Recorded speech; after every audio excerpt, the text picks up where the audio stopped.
अल्हम्दुलिल्लाहि रब्बिल आलमीन वस्सलातु वस्सलामु अला अशरफिल अंबिया'i वल मुरसलीन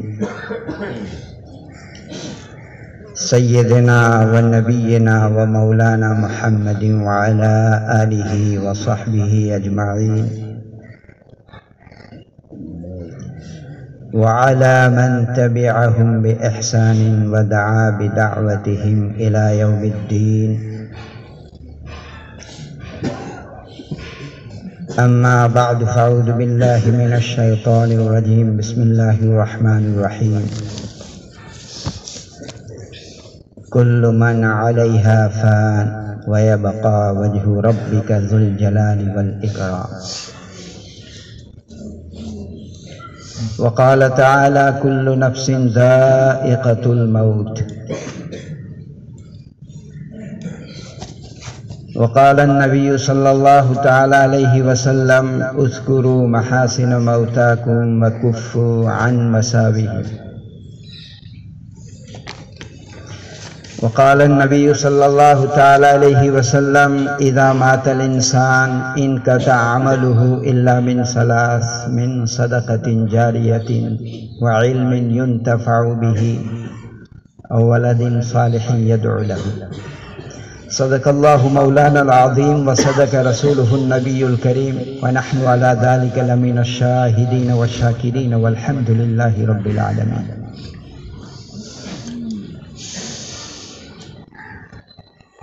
महतरम भाइयों, बुजुर्गों और दोस्तों,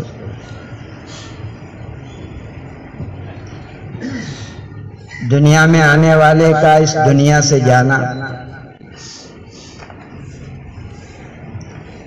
इस दुनिया में पैदा होने वाले का पैदा होने के बाद अल्लाह तबारक व ताला की तरफ से उसकी मुकर्रर फरमोदा मियाद और मुद्दत को पूरा करने के बाद इस दुनिया से रुखसत होना, ये कुदरत का ऐसा अटल कानून है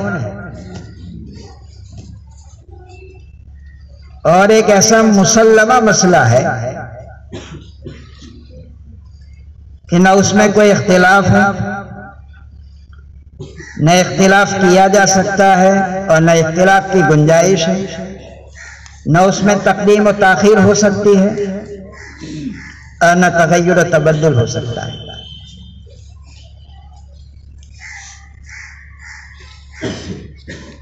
इसीलिए किसी का इस दुनिया से इंतकाल फरमा जाना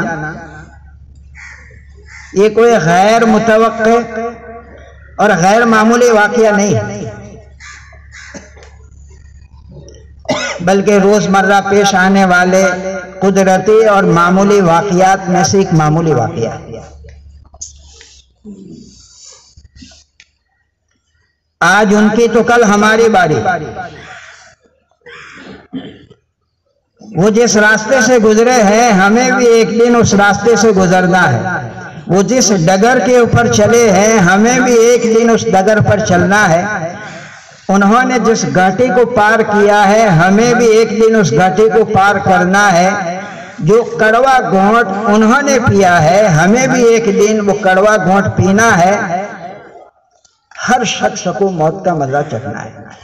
कुरान मजीद में अल्लाह तबारक व तआला ने इरशाद फरमाया है, कुल्लु नफ्सिन ज़ाइक़तुल मौत, हर नफ्स को मौत का मजा चखना है। कुल्लु मन अलैहा फ़ान, दुनिया की तमाम चीजें फना होने वाली है। अल्लाह तबारक व तआला ज़ुल जलाल वल इकराम है, हमारा खालिक और मालिक है। उसके अलावा दुनिया की तमाम चीजें फना होने वाली है। कुल्लु मन अलैहा फ़ान व यबक़ा वजहु रब्बिका ज़ुल जलाल वल इकराम। जैसे अभी मौलाना ने फरमाया, मौलाना असद साहब ने, सरकार दो आलम सल्लल्लाहु तआला अलैहि वसल्लम की वफात हुई तो सहाबे किराम सहम गए, होशो हवास खो बैठे। हजरत उमर फारूक रज़ी अल्लाह तआला अन्हु जैसे जलीलुल कद्र सहाबे भी तलवार लेके खड़े हो गए और कहा कि जो यूं कहेगा कि अल्लाह के रसूल सल्लल्लाहु तआला अलैहि वसल्लम की वफात हो गई है, इस गर्दन से मैं उसकी, इस तलवार से मैं उसकी गर्दन उड़ा दूंगा। उनको यकीन नहीं आ रहा था। कि वाकई अल्लाह के रसूल सल्लल्लाहु ताला अलैहि वसल्लम के साथ भी पेश आ सकता है। हजरत अबू बकर सिद्दीक रदी अल्लाह ताला अन्हु बाद में तशरीफ लाए, उन्होंने कुरान पाक की इस आयत को तिलावत किया, इन्नका मय्यितुम व इन्नहुम मय्यितून, और वो जुमला इरशाद फरमाया, अला मन कान मिनकुम याबुदु मुहम्मदन फइन्न मुहम्मदन कद मात। तुम में से जो आदमी अल्लाह के रसूल सल्लल्लाहु ताला अलैहि वसल्लम की मोहम्मद की इबादत करता था वो इस दुनिया से वफात पा चुके हैं। वमन कान मिनकुम याबुदुल्लाह फइन्नहु हय्युन ला यमूत। अल्लाह तबारक व तआला की ज़ात वही हमेशा जिंदा रहने वाली है, कभी उसके ऊपर मौत तारी होने वाली नहीं है। तो सारी दुनिया फना होने वाली है, सिर्फ अल्लाह तबारक व तआला की ज़ात ही बाकी रहने वाली है। हत्ता के हदीस पाक में आता है कि मौत को भी एक दिन मौत आ जाएगी।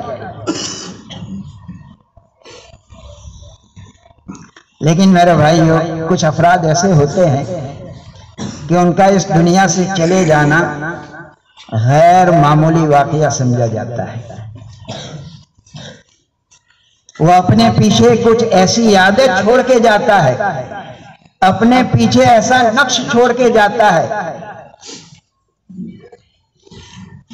कि लोग उसको याद करते करते तड़पते हैं। उस जाने वाले हस्ती में कुछ ऐसे अवसाफ होते हैं, ऐसे कमालात होते हैं, ऐसी खूबियां होती है कि तवील मुद्दत तक लोग इन खूबियों को और अवसाफ को याद करते रहते हैं। हमारे मौलाना मरहूम अल्लाह तबारक व तआला ने उनके अंदर भी बहुत सारी खूबियां रखी थी। एक खूबी जैसे अभी मास्टर हारून साहब ने बतलाई कि देवला के हर बच्चे को हाफिज और आलिम बनाने की फिक्र और जज्बा ये कूट कूट कर अल्लाह तबारक व तआला ने उनके अंदर भरा हुआ था। मदरसा तालीमुल इस्लाम देवला में जो बच्चा अपना निसाब पूरा करता, उस बच्चे के बारे में ये सोचते किस मदरसे में उसको तालीम के वास्ते आगे भेजा जाए। वालियों के पास जाते, उनके माँ बाप को समझाते, बच्चे का जहन बनाते, खुद दरखास्त देते मदरसे में।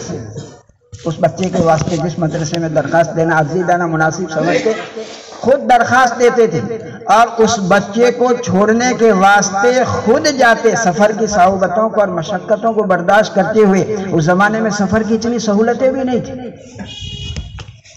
फिर भी सारी सफर की सहुबतों और मशक्कतों को बर्दाश्त करते हुए दूर दूर, करीब में मदारिस भी नहीं थे उस वक्त, दूर दूर मदारिस, उन मदारिस में खुद छोड़ने के लिए जाते। खुद मेरे साथ ये वाकया पेश आया।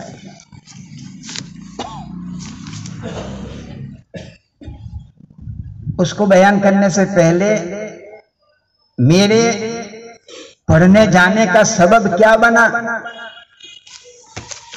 कोई प्रोग्राम नहीं था मेरे वालिदैन के ज़हन में कि मुझको पढ़ने के लिए भेजा जाए, लेकिन क्या सबब बना तमहीद के तौर पर उसको बयान करना जरूरी है, इसलिए मैं आपके सामने उसको अर्ज करता हूं कि मैं यहीं पर मदरसा तालीमुल इस्लाम देवला में 6ठी क्लास मैंने जिस शख्सियत के साथ पास पढ़ी है उनके बारे में मैं कहूंगा कि वो मर्दुम शनास भी है, मर्दुम साज भी है, फिक़ही मसाइल में वसी व अमीक इल्म और नजर रखने वाली वो हस्ती है। बल्कि शेर का वो मिस्दाक है, कह रहा है शोरे दरिया से समंदर का सुकून, कह रहा है शोरे दरिया से समंदर का सुकून, जिसका जितना ज़र्फ है उतना ही वो खामोश है। मेरी मुराद से हजरत मौलाना अहमद साहब कदूजी दामत बरकातुहुम है, उनके पास में पढ़ता था। साल खत्म हुआ, 6ठी क्लास का साल खत्म हुआ तो उस जमाने में हमारा सालाना इजलास होता था। उस जमाने में बड़े एहतिमाम के साथ, बड़े तुज़ुक व एहतिशाम के साथ और बड़ी शान बान के साथ हमारा इजलास होता था, सालाना इजलास। एक जोश का माहौल होता था, एक उमंग का माहौल होता था उस जमाने में जब सालाना जलसा होता था हमारे मदरसे का। मगरिब के बाद 150-100 बच्चे जमा हो जाते थे, हर मोहल्ले में जाते थे, ऐलान करते थे आजे रात्रे ईशानी नमाज बाद निशार चकले मदरसा तालीमुल इस्लाम देवलानो वार्षिक इनामी जलसो રાખવામાં આવ્યો છે। એમાં દરેક ભાઈ બહેનોને શરીક રહેવાનું આમંત્રણ છે। फिर नारे तकबीर बोलते थे, सारे बच्चे बड़े पुरजोश के साथ नारे तकबीर बोलते थे, अल्लाह अकबर। मरहूम नजीर बदश थे, वो हमारी क़ियादत करते थे, हम छोटे छोटे बच्चे थे, वो बोलते थे बड़े जोश के साथ, सब लोग शरीक होते थे। क्या बच्चा हो, क्या जवान हो, क्या बूढ़ा हो, क्या बच्चियां हो, क्या औरतें हो, सब बड़े जोश के साथ शरीक होते थे। बड़ी खुशी माहौल होता था। तो सालाना जलसे का वक्त आया तो हजरत ने जलसे में मुकालमा के वास्ते मुझको और कारी इलियास गोजा जो कंथारिया में पढ़ाते हैं, मुकालमा के वास्ते इन दोनों का इंतखाब किया कि तुम दोनों को मुकालमा करना है जलसे। हजरत ही बनाते थे। माशाल्लाह हजरत के बनाए हुए मुकालमे जो है बड़ा माना खेज, बड़े जो है इबरत अंगेज, जमा कर दिया जाए तो बड़े मुफीद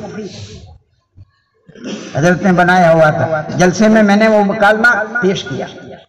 अल्लाह तबारक व तआला की फजल करम से असातिज़ा किराम की मेहनत से जो है उसमें कामयाबी हासिल हुई। लोगों को बहुत पसंद आया। तो बहुत से लोगों ने मेरे वालिद साहब को कहा कि तुम्हारे बच्चे ने बहुत अच्छा मुकालमा पेश किया, उसको पढ़ने के लिए भेज दो, मदरसे में भेज दो।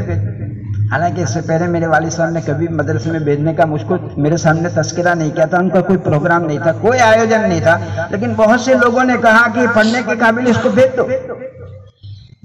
तो मेरे वालिद साहब के दिल में भी दाया पैदा हुआ। उन्होंने मुझको जो है बुलाकर कहा कि तुमको पढ़ने के लिए जाना है। तो यकीन जानिए मैंने बड़ी शद्दो मत के साथ इनकार कर दिया कि मुझको कहीं दारुल में पढ़ने के लिए नहीं जाना। क्यों? उसका पस मंजर ये था कि मेरे पड़ोस में जो हमारे इब्राहिम चचा बंदरिया, इब्राहिम दादा, उनके जो साहबजादे हैं सुलेमान, मौलवी सुलेमान मरहूम हो गए। उस वक्त वो कंथारिया में पढ़ते थे। वो भाग कर आए थे, पढ़ते पढ़ते भाग कर घर वापस चले आए थे।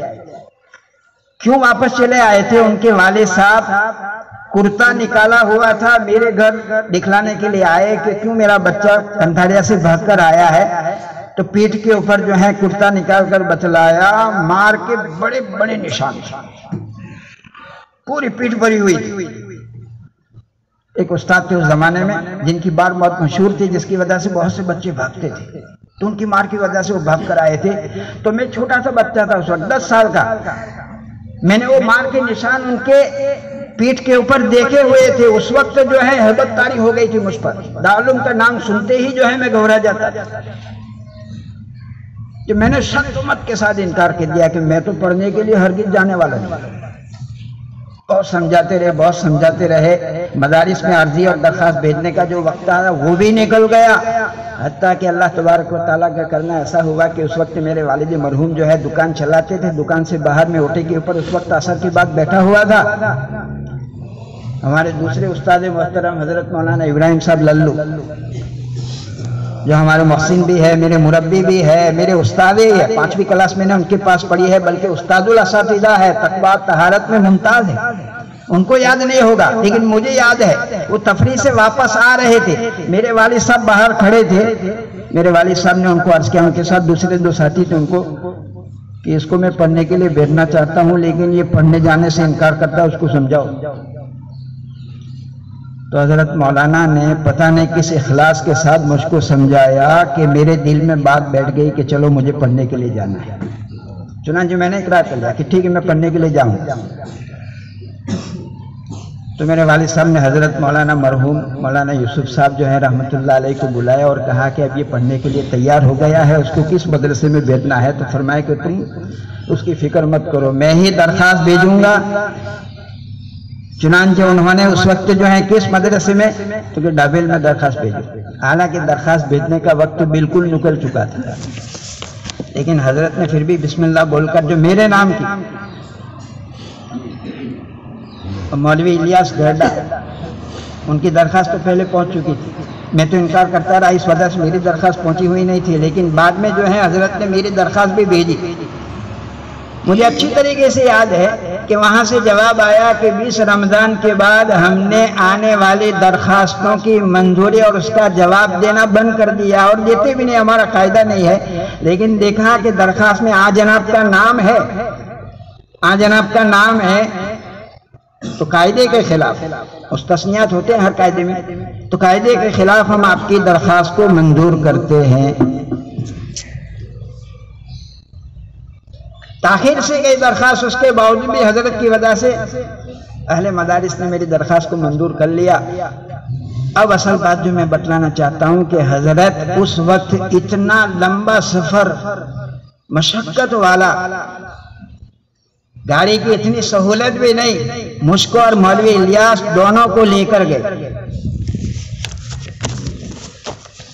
वेस्पा हम पहुंचे, वेस्पा बस से नीचे उतरे तो उस वक्त जो है वेस्पा से डाबेल जाने के लिए गाड़ी का कोई बंदोबस्त नहीं था, चलते हुए लोग जाते थे। तो हम दोनों के पास बड़े बड़े भारी बिस्तर, और उस वक्त पेटी ले जाते थे पतरे की, आपको मालूम है पतरे की पेटी ले जाते थे। कोई लोग पेटियां, उनकी पेटी मेरी पेटी भी थी, और दो बड़े बड़े बिस्तर भी थे। हम तो बच्चे, ये बिस्तर हमसे तो उठाए नहीं जा सकते थे। तो मुझे याद है अब भी वो मंजर मेरी नजरों के सामने है, याद आता है तो मैं दिल से, मेरी जो है दिल से दुआएं निकलती है कि मौलाना यूसुफ साहब रहमतुल्लाह अलैह ने मेरा और मौलवी इलियास दोनों का बिस्तर उठाया, एक कंधे के ऊपर रखा और एक हाथ में उठाया, दोनों का बिस्तर। हमने पेटी अपने साथ में रखे हुए थे, इन दोनों, हम दोनों का बिस्तर उठाया, बड़ा भारी भरकम, और चलते बढ़ते। मैं देख रहा हूं कि पसीने से शराबोर हो रहे हैं, पसीने से शराबोर हो रहे हैं, लेकिन चेहरे के ऊपर नागवारी के बिल्कुल आसार नहीं है। खुश खंदा पेशानी के साथ हमसे बात कर रहे हैं, हमको हंसा रहे हैं और चल रहे हैं। मेरे भाइयों, ऐसे सैकड़ों बच्चे हैं जो मदरसे में दाखिले का और मौलवी बनने का वो सबब बने हैं। ये जो बागो बहार तुम्हें नजर आ रही है, ये उन्हीं की पोज लगाई हुई है। अल्लाह तबारक व तआला ने बेहतरीन खूबी जो है मरहूम के अंदर रखी हुई थी, ये सारी उनके लिए जो है सदक़े जारिया है। अल्लाह के रसूल सल्लल्लाहु तआला अलैहि वसल्लम ने जो इरशाद फरमाया है कि इज़ा मातल इंसान इनक़ता अमलुहु इल्ला मिन सलास, जब इंसान मर जाता है तो उसके अमाल जो है उसका सिलसिला बंद हो जाता है, लेकिन 3 अमल ऐसा है कि उसका थवाब अल्लाह तबारक व तआला मरने के बाद भी उनको अता फरमाते हैं। इनमें से एक है सदक़तिन जारिया, तो ये सदक़े जारिया है। इनमें न्यून तफाव भी, खुद उनकी औलाद देखो, अभी बतलाया गया है कि 6 बच्चे हैं, 6 के 6 आलिम मुख्तलिफ जगहों के ऊपर दीन की खिदमत करते हैं, तो यही उनके लिए सदक़े जारिया है। और ये रूहानी औलाद है, उनके पास पड़े हुए, और कितने बच्चे जिनको उन्होंने हाफिज बनाया, आलिम बनाया, हाफिज और आलिम बनने का वो सबब बने, ये सब उनकी रूहानी औलाद है, ये सब उनके लिए सदक़े जारिया है मेरे भाई। और दूसरी खिदमत तो गांव में आप देखते हो, कब्रिस्तान में मय्यत अगर किसी के घर हुई है तो कफन देने का मसला है, कफन काटने का मसला है, वहां पर पहुंच जाना, कफन काटना, कफन पहनाना, गुसल देना। गुसल देने की जिम्मेदारी कोई मामूली काम नहीं है मेरे भाई, हर एक के बस की बात नहीं है मय्यत को गुसल देना। मैं एक मरतबा उनके साथ गुसल देने के लिए गया था, उस वक्त के मैंने जो हालात देखे, उस वक्त मैंने अंदाजा लगाया कि मौलाना कितनी जो है हिम्मत करके और तकलीफ बर्दाश्त करते हुए हर आदमी के घर पहुंच जाते हैं और गुसल देने का फरीज़ा अंजाम देते हैं। और जनाजे की नमाज के वक्त लोगों को जमा करना, उसके लिए आवाज़ें लगाना, इसकी फिक्र करना, फिर कब्र में उतरना, अंजुमन का मसला हो, इमदाद के लिए अपील करना, ऐलान करना, अनाउंसरी करना, अनाउंसरी में जो बच्चों को इनाम देने वाले हैं उनका जोश बढ़ाने के लिए, उनका शुक्रिया अदा करने के लिए एक मखसूस अंदाज में जो है उनका शुक्रिया अदा करना, ये सारे काम हज़रत मौलाना यूसुफ साहब रहमतुल्लाह अलैहि की तरफ से अंजाम दिए जाते थे। आज वो हमारे दरमियान में नहीं रहे हैं, लेकिन ये उनकी खिदमत हमारे सामने है। अल्लाह तबारक व तआला इन खिदमत का उनको बेहतरीन अजर जजील अता फरमाए, उनके हसनात को अल्लाह तबारक व तआला कबूल फरमाए, सय्या से अल्लाह तबारक व तआला दरगुजर फरमाए, उनके पसमानदगा को अल्लाह तबारक व तआला सबरी जमील अता फरमाए। ईद व आज़मन व जुमला जहां आमीन। बाद व आखिर दावाना अनिल हम्दुलिल्लाहि रब्बिल आलमीन।